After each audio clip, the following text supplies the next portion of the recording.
We're back! We're hungry! And in case you don't know where we are, Eid Mubarak to all of you, because this is Lucknow and we are celebrating the festival of Eid in the heart of India. Eid al-Zuha celebrated all over the country, but Lucknow is very special for this festival because there's lots of food, there's lots of festivities, and there's nice clothes.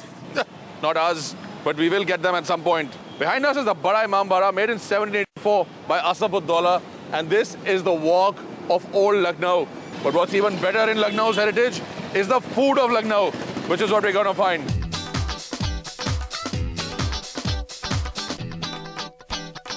And because festivals are best celebrated with a family, as part of a community, we've been invited somewhere where we're going to go and have lots of delicious food, hopefully. Somebody's invited us to their house? Yes. Really? They've obviously not been watching. Thank you.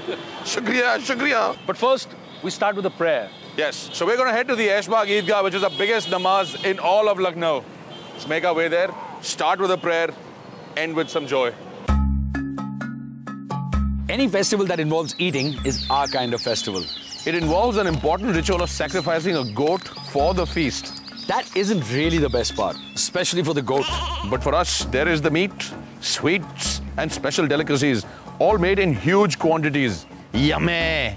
And above all, Eid is about family, friends, giving to the poor, and remembering God.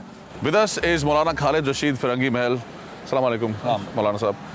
Maulana Sahab, ये ईद का इतना बड़ा महत्व है सारे भारत में, सारे हिंदुस्तान में, तो ईद किस लिए मनाई जाती है, खासकर ईद उल जुहा जो आज मनाई जा रही है? असल में आज से हज़ारों साल पहले सऊदी अरब में हज़रत इब्राहीम अलैहिस्सलाम को अल्लाह ने ख्वाब के ज़रिए से ये हुक्म दिया कि अपने इकलौते फ़र्जंद यानी अपने इकलौते बेटे को अल्लाह की खुशनुदी और रज़ा की खातिर उसको अल्लाह की राह में क़ुरबान कर दो। तो हज़रत इब्राहीम अलैहिस्सलाम ने यह ख्वाब अपने बेटे को सुनाया। उनके बेटे ने फ़ौरन इस बात के लिए वो तैयार हो गए कि अगर अल्लाह की मर्ज़ी है तो आप अल्लाह की राह में हमें क़ुरबान कर दिए। तो हज़रत इब्राहीम अलैहिस्सलाम ने जैसे ही अपने बेटे यानी हज़रत इस्माईल अलैहिस्सलाम की गर्दन पे छुरी रखी, अल्लाह ने उनकी क़ुरबानी की इस अदा को कबूल कर लिया और उनकी जगह पर एक जानवर, एक दुम्बा भेज दिया जिसको कि उन्होंने ज़बह किया।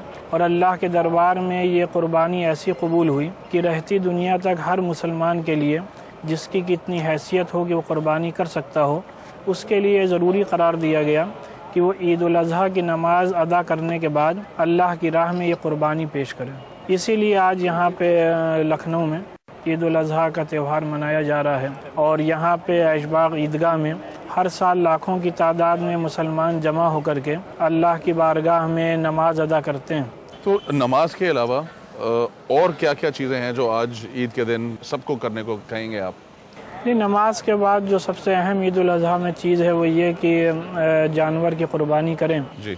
और क़ुरबानी करने में इस बात का ख्याल रखें कि क़ुरबानी के गोश्त में और इसकी खुशी में अपने साथ साथ गरीबों को भी ज़रूर शामिल रखें जी। एक तिहाई हिस्सा अपने लिए, एक तिहाई रिश्तेदारों के लिए और एक तिहाई अपने गरीब भाइयों में ज़रूर तकसीम करें जी। नमाज के बाद लखनऊ में कौन सी जगह जाएं जहाँ पे हम जोश से और रौनक से ईद मना सकें? पुराने लखनऊ में अगर जाएं जी, ये बलोचपुरा है, नखास है, अकबरी गेट है, तो वहाँ पे आप देखेंगे कि आपको गैर मामूली रौनक नज़र आएगी। मौलाना साहब, हमसे बात करने के लिए बहुत बहुत शुक्रिया और ईद मुबारक आपको।